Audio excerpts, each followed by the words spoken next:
Sunday guys, তো রান্না বান্না শেষ, মাকেও খেতে দেওয়া হয়ে গেছে। আর আজকে রান্না চলো দেখি কি কি হলো।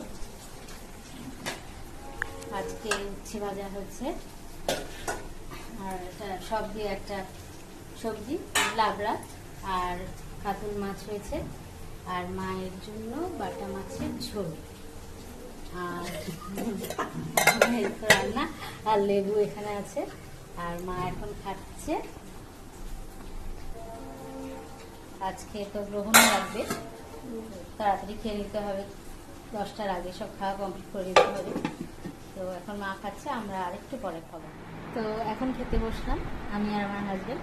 তো আজকে রান্নাটা দেখো, উচ্ছে ভাজা আর লাবড়া আছে এখানে, আর কাতল মাছ, লেবু আছে, লেবু আর শসা।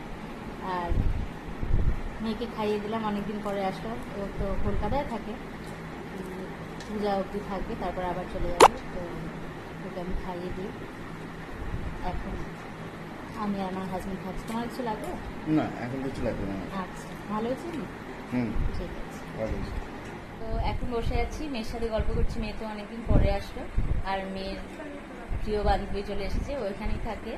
মানে ওরা ছোটোর থেকে খুবই ভালো বান্ধবী, ওরা এক একটা তো এইভাবেই ওরা এইভাবেই বন্ধুত্বটা বজায় রাখে, এটাই অবশ্যই।